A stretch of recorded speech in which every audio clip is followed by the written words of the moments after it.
button and turn us up. So, Jon, it's all yours.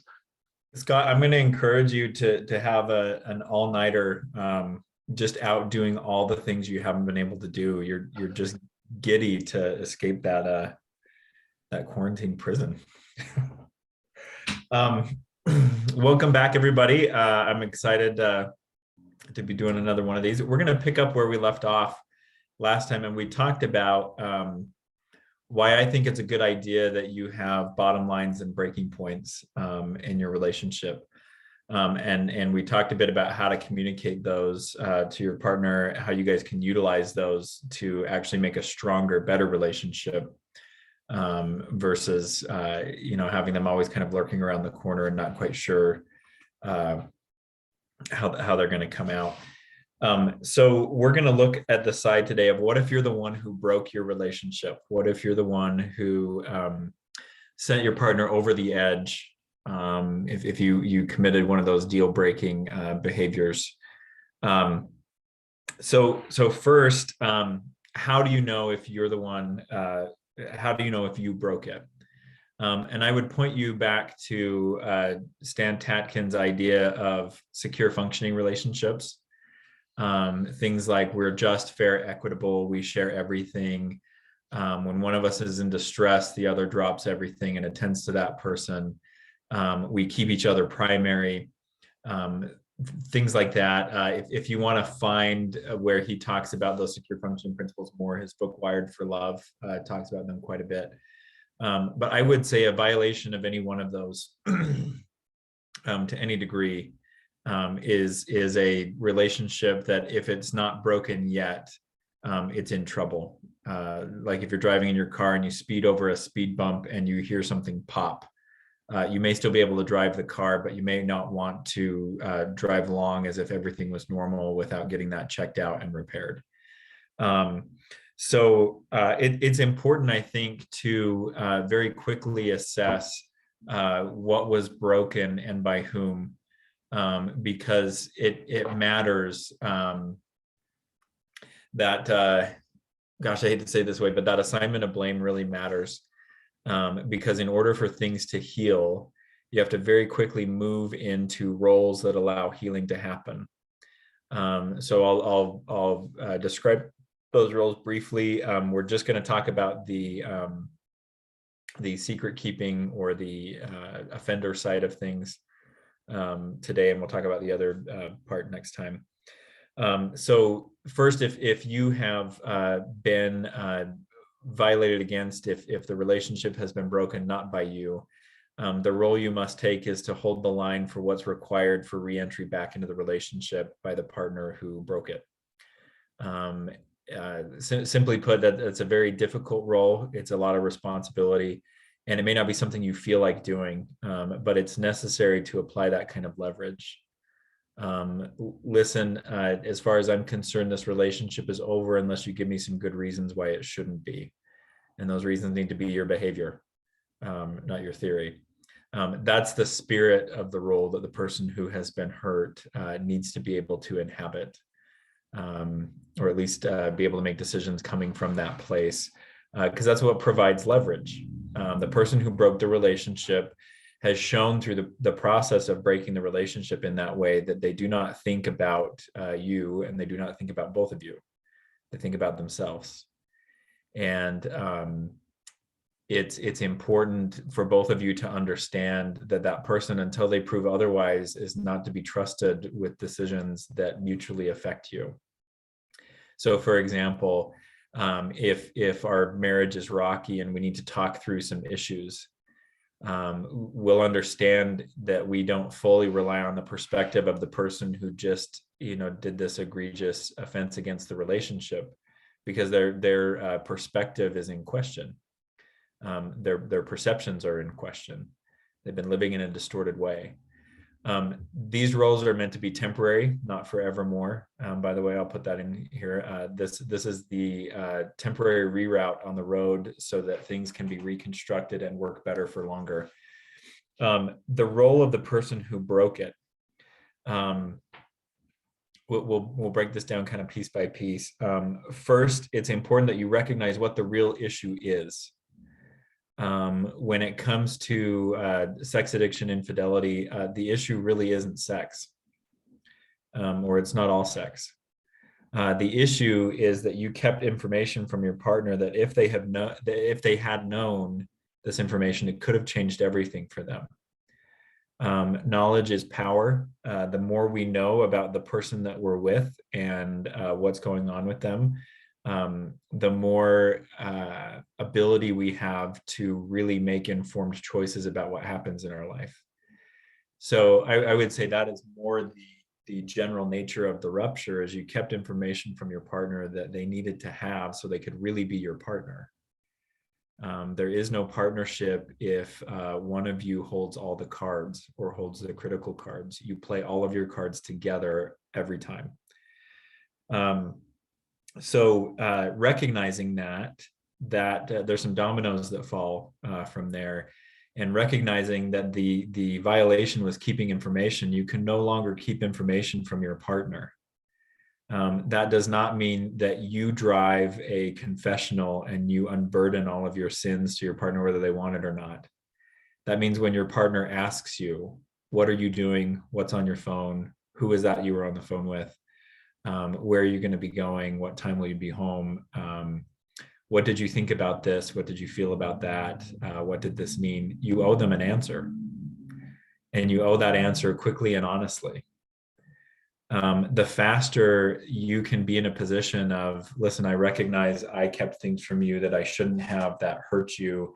Not only should I have been an open book all along, but I must be an open book now to help you heal. The faster you realize that and the better you do that, the sooner the relationship can stabilize. Because again, if there's a gas leak on your street and you know where the gas leak is, you may not need to run around and check everybody's natural gas appliances to see how they're doing. You section off the street and you work on getting that rupture repaired right then.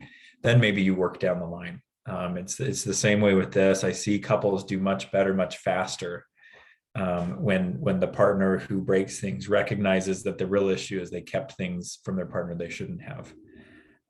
No excuses in that either. So your job is to convey information, not necessarily context. Context will have a place later on, after you've demonstrated to your partner that you really are invested in this relationship and you want them to be as safe and comfortable and empowered as you want yourself to be. So I usually find in the first little while after the discovery of infidelity or the disclosure of addiction, that the partner doesn't really care so much about your reasons why you've looked at porn and kept secrets. What they want to know is how much, when, where. Down the road, the whole my relationship with my father was bad and this is the way that I coped. That can help down the road. But if you start just with there and you rely on the context, you rely on the reasons why, you're going to come across as equivocating. You're going to come across as justifying, because you are. It's just the facts in the beginning. And again, recognizing that the faster you give the facts, the sooner the relationship can start to stabilize. I will note here that both of these roles, both for the person who has done the hurting and the person who's been hurt, these are very, very difficult. There's nothing easy about them. The theory is simple. The execution is it's so hard. In the couples that I work with, both past and present, I would say that's the hardest part of the marriage therapy and the repair, is holding to those roles so that they can actually get truth and stability in their relationship. So I always tell the couples I work with, I would not judge either one of you if you decided you didn't want to play this role anymore. If you didn't want to do this anymore, because it's difficult. And there really are no guarantees about what this is going to turn into, what it's going to look like. I can promise when these roles are adhered to and they're honored and taken seriously, you do end up with the relationship you should have had all along. But that may not look like what you expected it to look like. that may not fit, the fairy tale that you thought marriage was supposed to be. But you will have a relationship that functions like it should have functioned from the beginning. So some really quick, I guess, pointers for how to inhabit this role when you have messed up. The first is to stay open, literally and figuratively, arms wide open. That signifies a couple of things. I'm hiding nothing. My prime directive is no longer to protect myself. It's to protect us. And I do that by arming you with information, giving you what you should have had all along so you can make good choices about our relationship. I'm not going to use defensiveness or anger to get you to go away.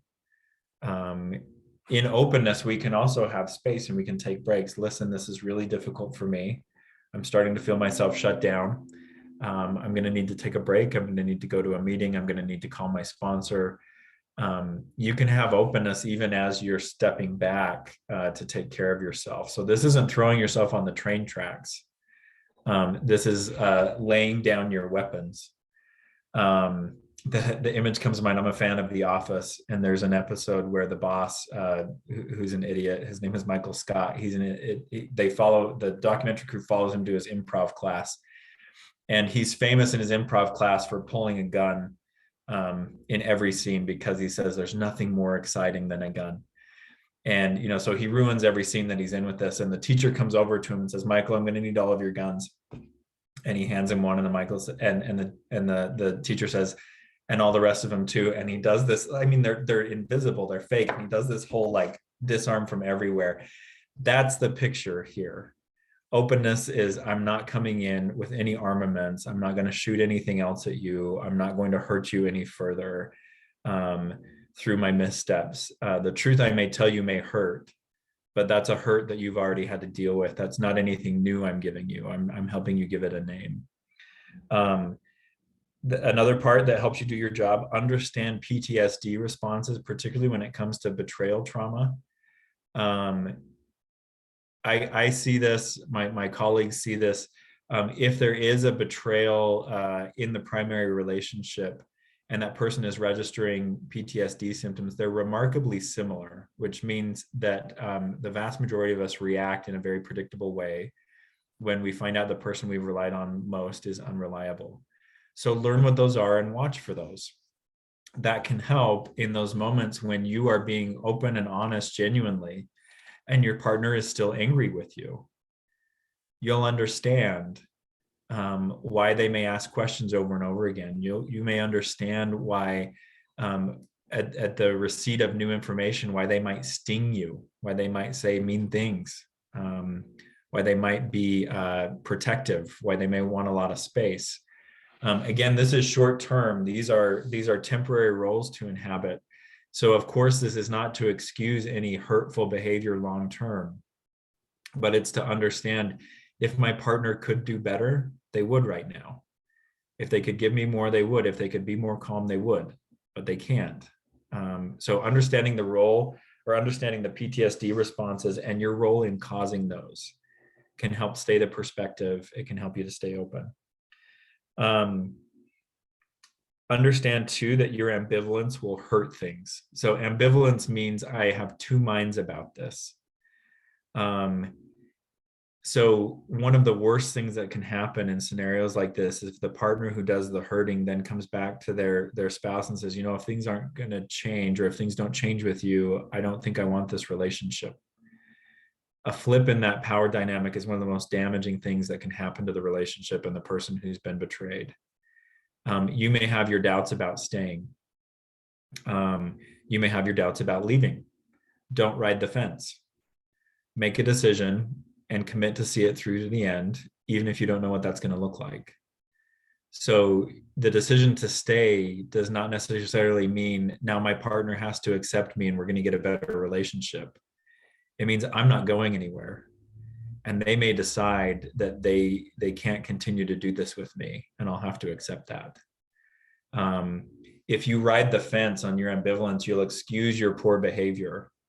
When you're less than honest, you'll excuse that. And then the next day, when you do want in and you do want to say, you'll be scratching your head about why there's a bigger mess and why your partner is not getting any better, and why they don't like you anymore.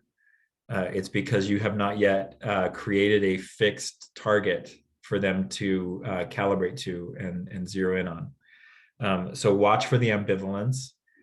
Work that out with your individual therapist, not your partner.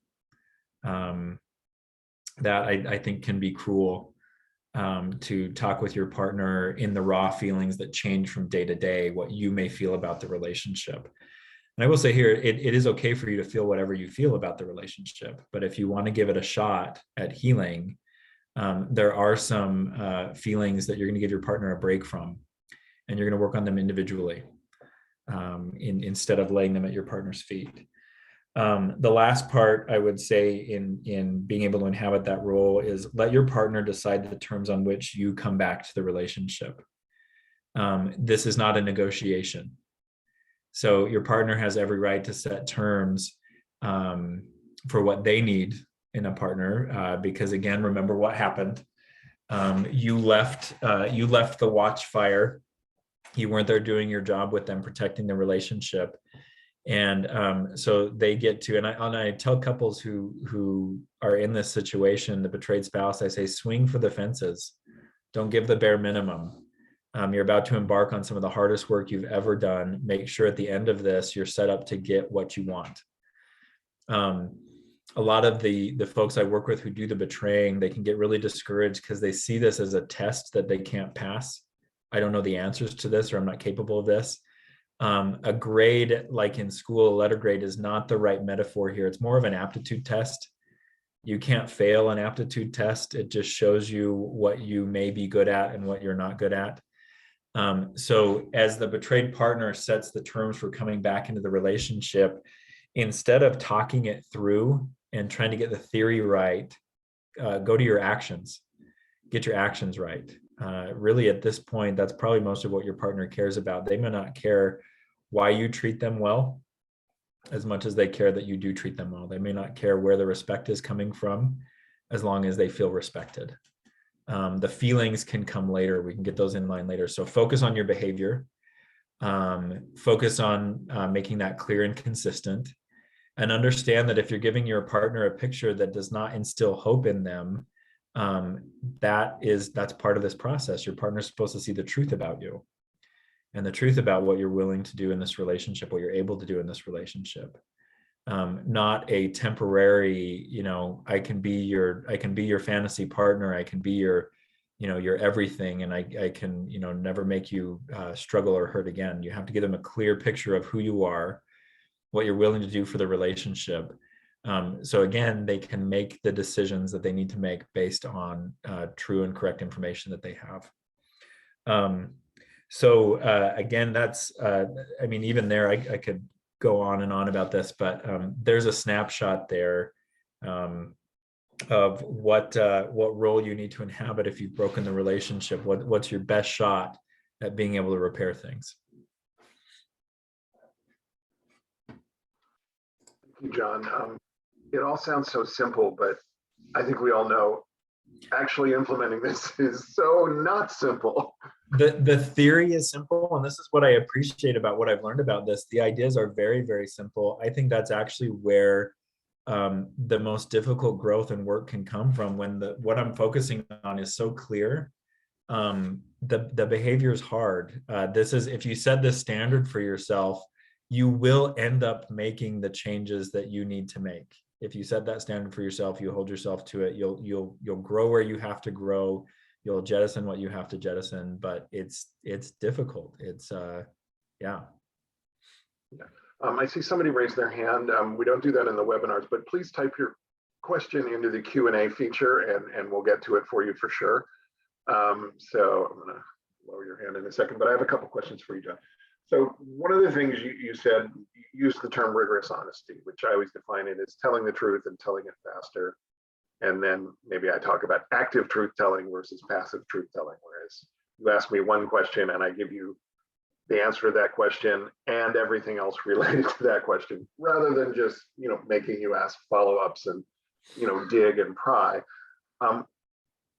Is there an exception to the rule with that need for rigorous honesty. Like if disclosure is coming up, should I say, hey, disclosure is coming up, I will answer that in disclosure when we have therapists there to Yeah. because sometimes the rigorous honesty can create pain and problems in the moment. Yeah. So with an impending disclosure, which I think should happen in nearly every case, hopefully the help you're getting therapeutically outlines that. One of the last things we want to create in any kind of disclosure scenario is a trickle disclosure. So for spouses who have been betrayed, your questions are far more frequent and far more intense than maybe it can feel like you can wait to know. I would say write those questions down, give them to your partner and say, you've got to address this in your disclosure. I need answers for this. Because what we want to see happen there is a moment of reconciliation recognition, where you're both supported, where you're both present, and real learning can happen. So I wouldn't say it's a change in the rules, it's a delay. We're going to do this at this time and place. Yeah, a question like, why were you late getting home from work today? You answer that in the moment, and you give a complete and full answer. Yes. Maybe you volunteer the answer before the question is asked, preferably. Right. Yeah. But so there's a difference between historical information that I've kept for you and what's going on currently.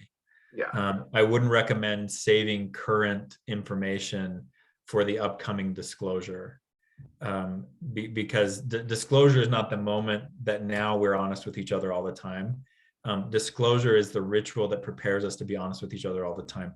So prepare for that with current stuff. Why were you late? If there's a relapse in preparation for disclosure, that happens. Unless your partner has stated otherwise, and again, talk with your therapist about this. If you're the partner who's done the betraying, make sure you understand, very clearly what your partner wants to know and when they want to know it, so that you're not giving them things that they don't want at a time they don't want it. You mentioned the betrayed partner typically doesn't care why. The betrayed partner wants facts and answers why. The underlying why of cheating and addiction, things like that, it's very important to the cheater or the addict, Yes. particularly in terms of long-term recovery. But so I just wanted to clarify, it's not that doesn't matter. It's that your betrayed partner doesn't really care about it. Well, and I think eventually it does matter to the betrayed partner. It's like step two. Yeah. Step one is, can you just tell me all the stuff that you did so I know what kind of a mess I'm in? Step two is, if you don't understand why you did this, you'll do it again. One way of looking at that, I ask this of my 9-year-old all the time, because he's definitely got a strong will. I'll say, do you know why you did that? And he'll often say to me, well, because I could. So, well, you're right. That's most of the reason why people do most of what they can. And I want to highlight to him, you're capable of a lot, and that's wonderful. Just because you can doesn't mean you should. And you've got to get that part of your brain thinking. So for the addict, like Scott said, it's very important from the beginning, and that may even where you go to the first place, and that's not wrong. Why did this happen? That's just not relevant to your partner yet. Right. Yeah, underlying issues matter to me as an addict, and I need to address them, particularly long term, if I want long-term recovery. But yeah, in 10 minutes after discovery, not so much. Stop the behavior, come clean. That's what matters. I got a bunch more questions, but let's jump into the Q&A. I could probably tell a whole hour. My husband rages, rages and gets abusive verbally, emotionally, psychologically, and there are periods where he's nice and loving and regrets what he did. I know this is a typical cycle of abuse. The question is, do I discount the periods where it's really nice? We've been married a very long time. He's currently working with a therapist on his anger issues. Really good question. I would say no, you don't discount the periods where he's really nice, but also don't isolate them. So it's actually not a separate event from the abuse. I think we've talked about, when we were talking about power and control, I think we talked about the domestic violence clock, and how the honeymoon phase is part of that, where, you know, after the blow up, we pretend like everything's normal, and then we have, in many ways, this idyllic relationship until there's another buildup. When I was a teenager, my sister brought home a cat after the cat she had when she was a little, like, since she was like 3, died. And this cat was just off, like just a weird cat. And she would do this thing where she was really cute and, like, you know, come pet me. She'd even roll over on her back and, like, pet my belly. And you would start petting her belly, and you know, for a minute she'd kind of relax, and then she'd just spring into action, and she'd put all of her claws from all of her paws into your forearm, and she'd just start biting your hand. And this wasn't just like a little bit of play. It was like, this was her purpose all along, was to get you trapped so she could start eating you. I had to be in a very particular mood to play in this way.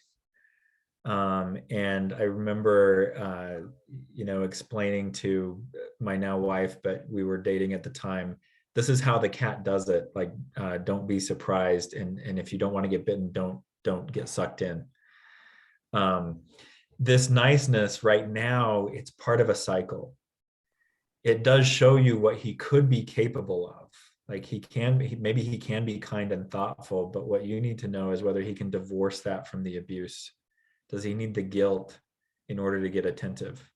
Or can he do that just because that's the right thing to do? So I wouldn't say discount it, but remember that it comes in a context.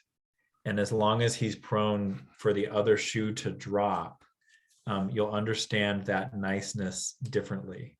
You may understand it feels good, but it may not be a real good idea for me to get right in there because I know what's coming next. He hasn't broken that pattern. Yeah, it almost feels like bait. It's like, you know, I'll let you rub my belly so that I can eat you. I'll be really nice to you to keep you around so I can eat you.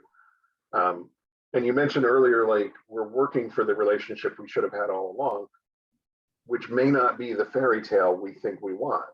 I mean, relationships are not a fairy tale. It's not happily ever after, you know. I mean, the prince and the prince ride off into the sunset, and then they bicker and squabble and disagree and have a normal relationship, I would assume. You know. Yeah. So, you know, I mean, there are ups and downs, but, you know, abusive is abusive. And so, you know, you talked earlier about, you know, it's the victim or the betrayed partner. I don't like the word victim. I think you don't either, but who gets to set the terms. So when there's abuse, what should the terms be? I've said this before, abuse of any kind of changes the rules. I don't mean to be John the prophet of doom, but if somebody is willing to go there in the first place, the track record of deep and lasting change happening there is not awesome. The odds aren't great. So it becomes about you being committed to provide safety for yourself. How do I say this? At any cost. And in other words, my safety is not a team effort anymore. It's a me effort. And I will say, with a relationship broken in any way, some of the reality may be it can't heal. It may be broken beyond repair. The individual who's been hurt may be hurt beyond complete repair. Recognizing that this isn't what I'm talking about here is not a matter of, if I set the right parameters, my partner can, you know, step up to the bar and do this. It's an attitude.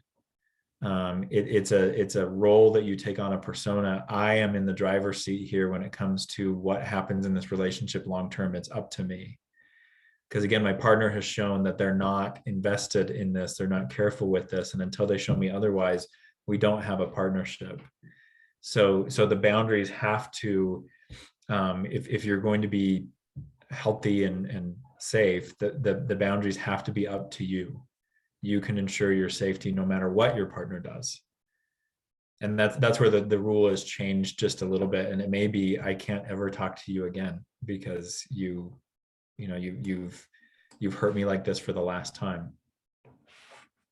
And with domestic violence, I don't want to talk about my sister, but my sister had a man she almost married who put her in the hospital the day before the wedding. And she had a tough time letting go of him because she really did love him.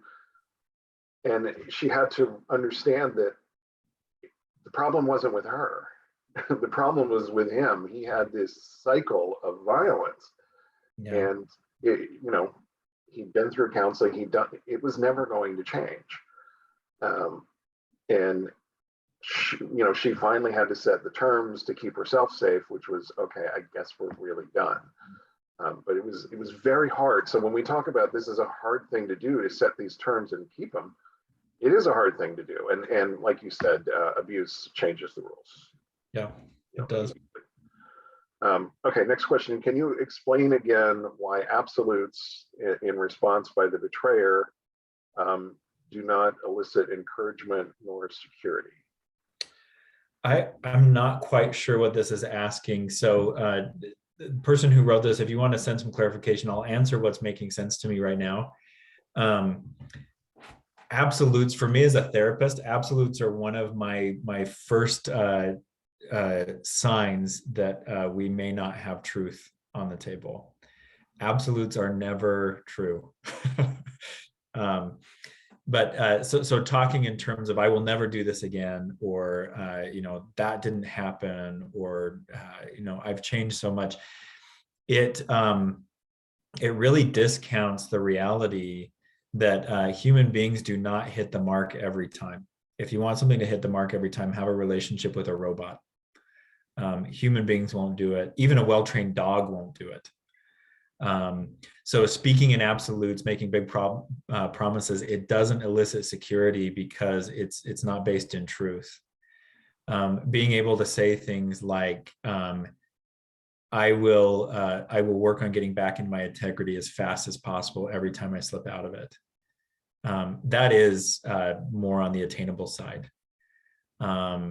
All of that, of course, comes with the underlying understanding that this may not be fast enough or effective enough for you, and I'll understand if this doesn't scratch the itch that you have. Because again, there's that recognition of this is what happens when there's betrayal trauma that I've caused, is you may never be able to trust me again. That's a wound I've given you that may never heal. And I have to be aware of that. I have to treat it that way. I was actually talking with my personal therapist a couple of weeks ago, and we were talking about some stuff that's been coming up for me. Like, I've had crazy stress dreams every night for like the last 2 months, and the content themselves is not upsetting. It's actually kind of weird, but it's stressful nonetheless. And we were noting some anniversaries for me around this time of year that were really hard traumatic events. And my therapist said, I don't like the notion of clearing trauma because I think it promises something that's impossible. And I said, I completely agree. I don't think I'll ever go back to a blank slate like this has never happened before. But just being aware that, oh, yep, this is that stuff again, and this is what it feels like. That's where the peace comes from. That's where the healing comes from, is recognizing the nature of this. There's a rhythm to PTSD, just like there's a rhythm to anything else. It's just such a different rhythm to what you're used to that it can feel like, the rules of the universe have now changed. So yeah, absolutes are usually a sign that you're full of something that's not helpful. Yeah, and just to kind of piggyback on what you said, I mean, trauma is never fully resolved. I have come to understand my trauma, and when it crops up, I know what it is, and it doesn't have the power that it used to have, but it's still there. And with relationship betrayal, there is always before the infidelity and after the infidelity. The broken trust that you talked about at the very beginning, it will never be fully restored. It will never be this unconditional trust the way it was before. And by the way, the questioner did say, yes, you interpreted that question correctly. Okay, good. So cool. Next one here. My sex addict violates many of my boundaries, although he's sexually sober. My consequences are feeling mistrustful and hurt and needing some distance to protect myself. He sees the consequences, but views them as signs our relationship doesn't work. There's that ambivalence, and he doesn't take responsibility for the actions that led to them. How do I address this?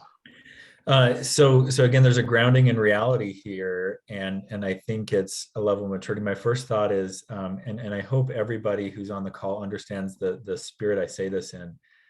Sobriety does not finish your healing, because you still have to grow up after getting sober. And I mean that sincerely. When I tell my clients, and I don't say it this way, but when we have those like let's grow up conversations, it's not you're being a baby. It's your development got stunted here. You didn't learn this. You may have retreated in your addiction and never faced the the grinding, the gears, and the tension that makes people grow up in this way. You got to face it now. So the reality in relationships is everything that happens in your relationship is co-created. Even when it comes to addiction, that is not to say that the partner who's been betrayed is responsible for that. But again, you're both watchmen or watchwomen on the tower. You're watch people on the tower together. You're supposed to be monitoring this relationship together, and everything you experience is a result of the two of you. So if you want to change it only takes one person to change a relationship dynamic. That doesn't mean you can make all the changes in the relationship dynamic by yourself. So this kind of communicating, hey, this thing that you're doing is really concerning or bothersome to me. It may not be the worst thing that you've ever done, but that doesn't matter. Because for a relationship to work, you and your partner have to be talking continually about what works and what doesn't. How does that feel? How does this feel? Because again, part of that growing up experience, I recognize now, I didn't know this at the beginning of my marriage, that I will never fully understand my spouse and internalize her to the point where I just intuitively do what works best for her. She has to train me every day, just like with the dogs. And that's not a sign that I'm stupid or I'm not getting it. That's how it works. So if there's a part of you that's not mature enough to take this as, hey, what you're doing hurts me, and if you don't stop, it makes me wonder, how much you care or how much I can trust you.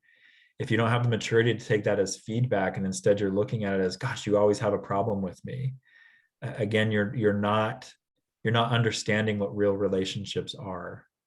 They're hard work. You never get each other completely. You never run on a maintenance phase where there's no struggle. There's always struggle. That doesn't mean that you're doing it wrong. It means you respond to each other and you figure out how to keep each other safe and happy. Yeah, I mean, our job is to protect each other and protect the relationship. And when I do something that causes you to feel unsafe or unhappy, and you speak up and I say, well, that's just a sign that we're in the wrong relationship. Or, I mean, that's not protecting you, and that's not protecting the relationship. I'm speaking from the offender here. It's like my job is to take that in and hear it. And I would also say it's not really dealing with that concern. If you really like, all right, well, tell me how we configure this, and you cannot come up with a solution that works for both of you, then maybe it's true that the relationship is not going to work. But until you do that work first, that this relationship isn't going to work. And that's taking your toys and going home because you're not getting the high score. I think there's some due diligence before you get to play that card, saying maybe we're not going to work out. Okay, it's a similar question here. My sex addict husband, 18 months in, is back to being resentful, blame shifting, and ambivalent about the relationship. But he still thinks that enough time has passed since he stopped acting out, that it's time to look at the problems in the relationship, which he blamed for his problems before D-Day, which is common for addicts. We blame the relationship. We blame anybody but ourselves, rather than focusing on his own addiction recovery and accountability. Thoughts? When is it time to look at deeper relationship issues? Here's the power of these roles that I'm defining. We'll talk about the role that has to do with this next time, but here's the power. If you're saying, here are the terms of getting back into the relationship, there's actually accountability for both of you. First, there's accountability for your addicted partner, saying you've got to develop these abilities, these perspectives, before I consider there's also accountability for you to determine whether or not they actually develop it. You can't just give them a slip of paper and close your eyes and, you know, plug your ears and say, I hope this gets better. You have to be watching and you have to give them feedback. This is why the role of the person who's been betrayed is difficult. I think in some ways more difficult than the person who's done the betraying, is because you made the grading rubric and now you have to grade them. And if they're not making the grade, you have to have those tough conversations saying, even if, like, you know, you're pulling a solid B here, and don't get me wrong, I recognize the effort there, but you've got to pull an A, and here's what it requires to pull an A. You know, for example, if you're laying out criteria as, like I say, swing for the fences here. If you're laying out criteria that says you can't interrupt me when we're talking. Maybe your partner has fixed everything else. They're completely honest with you, completely open, but they interrupt you every time. You have to tell them you are failing in the interrupting department. This does not instill confidence. And in my view, this is like the easiest thing I've asked you to do. Why won't you do this thing for me? To me, there's where it lies, is that initial agreement, which wasn't you two making it together after betrayal. It was you saying, here's the agreement you must adhere to for me to consider you back in the relationship. If he's not back in the relationship, it's either because you're shirking your duty and not evaluating and seeing what changes are happening, or the changes aren't happening. And you have to be honest about that. Time alone doesn't do it. I've seen couples in this phase for like 3 years. And that's not necessarily because they were twiddling their thumbs and not getting effective. It's because there was a lot to do. So that's my thoughts on this, is coming back to that. You haven't met my criteria. And if you haven't had those criteria before, get them now and get them clear. Like I said in the beginning here, the longer you two go without inhabiting these roles and utilizing them effectively, the less and less chance there is for the relationship to be able to come through strong. Yeah.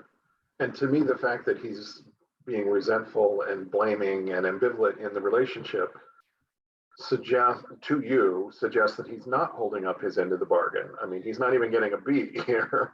I mean, I'll also note, even if you're not in a relationship or your spouse is not involved in your recovery at all, that's like personal 12-step basic stuff. Resentment's not an option. It's never true. It means that you need to work on you. And we're not concerned about blame shifting. We're concerned about personal responsibility. So, you know, there's layers of agreement and need here that are not being met. And that personal responsibility piece, again, if you're not in a relationship, 12 steps will tell you have to have this. Yeah. Because we may not be in a romantic relationship, but we are all in relationships. And, you know, I mean, I'm 20 plus years in recovery and I am still growing up on a daily basis. I go to meetings because that's where I grow up and learn and become able to interact with other people in a healthy way. And it's a lifelong process for me.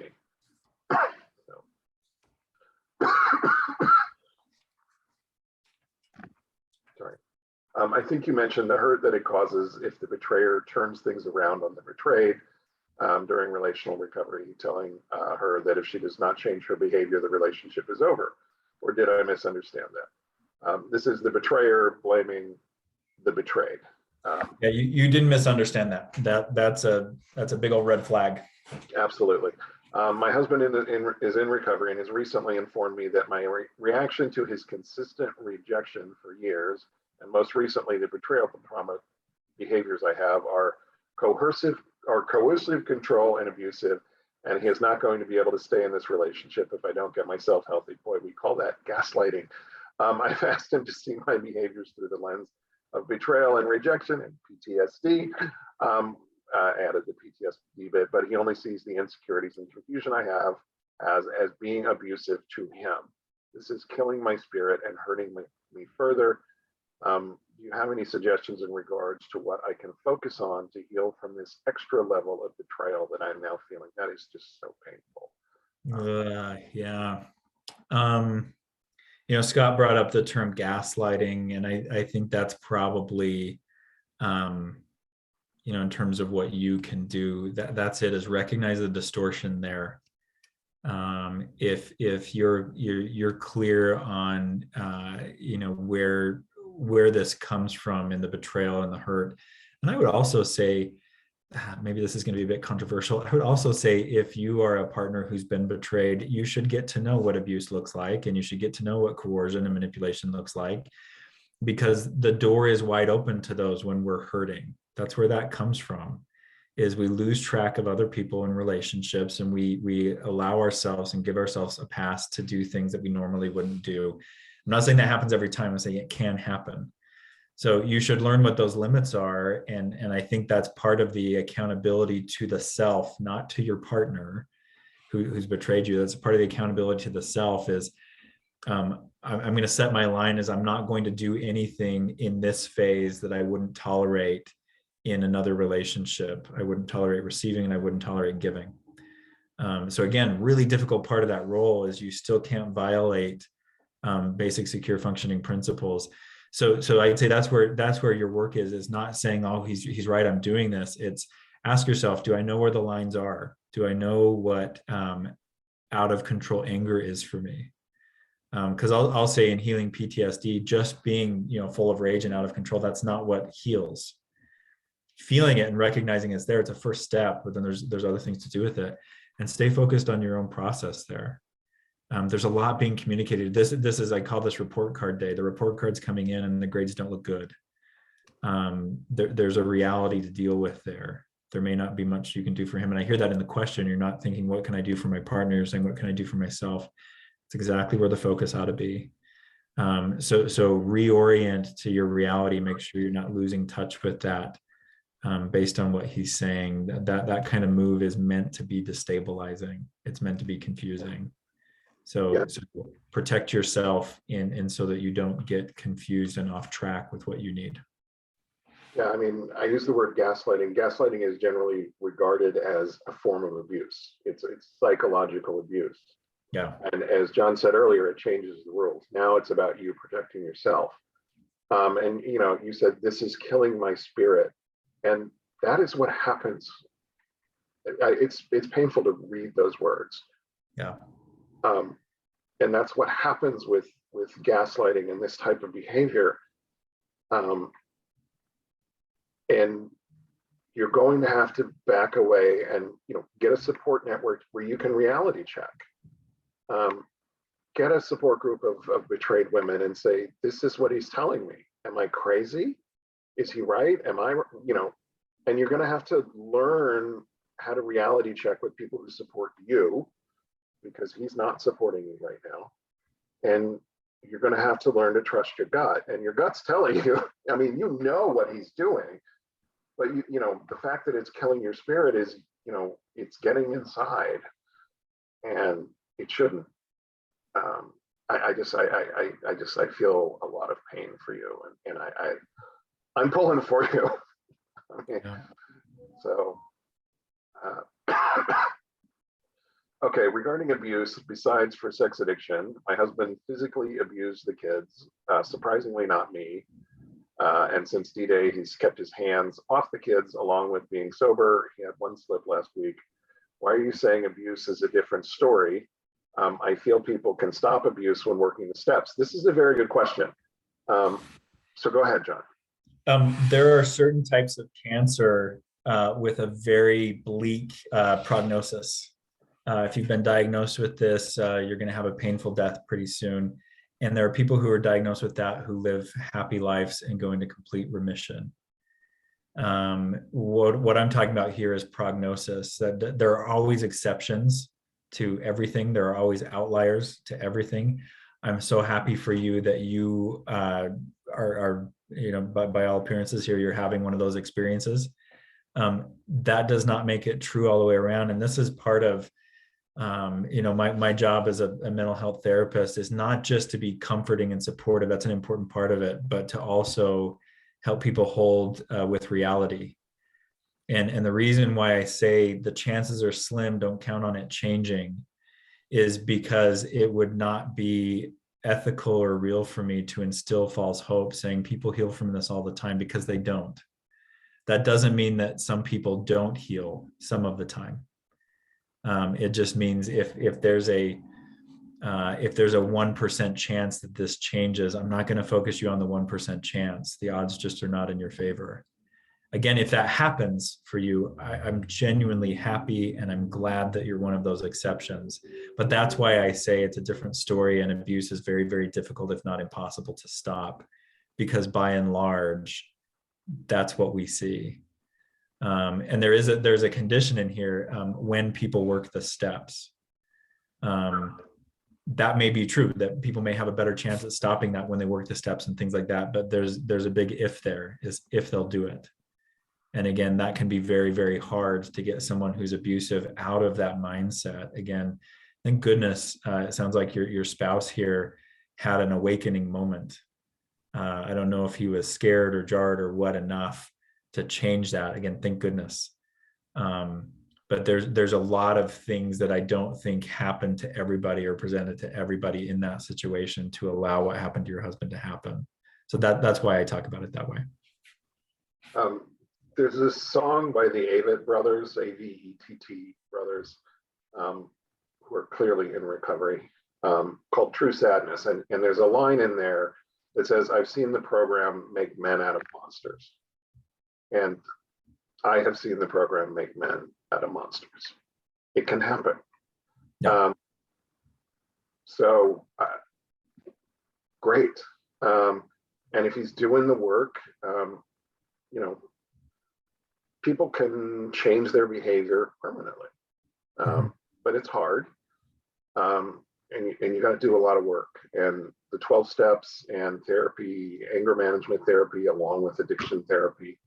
But yeah, when there is abuse, you need to it does change the rules. You need to take extra steps to protect yourself and your children. I mean, this is,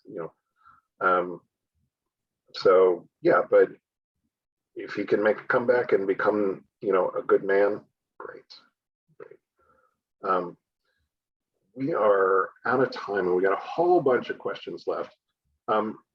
John, I'm thinking what I might do is save these questions and bring them up next week, since we're going to kind of continue this topic. So that work for you? Yeah, let's do it. I'll be excited to get to these next time we're together. Okay, cool. Thank you. I'm glad we're back. Thrilled we're back. So sorry, everybody, we didn't get to all the questions. Come back in 2 weeks. We will be here and we'll pick up with all the questions left. And somebody typed in great topic. Thank you. Yes, this is a fantastic topic. And I can't wait to get to the second half of this fantastic topic. So, okay, everybody, we'll see you in 2 weeks. Thanks, everybody. Bye.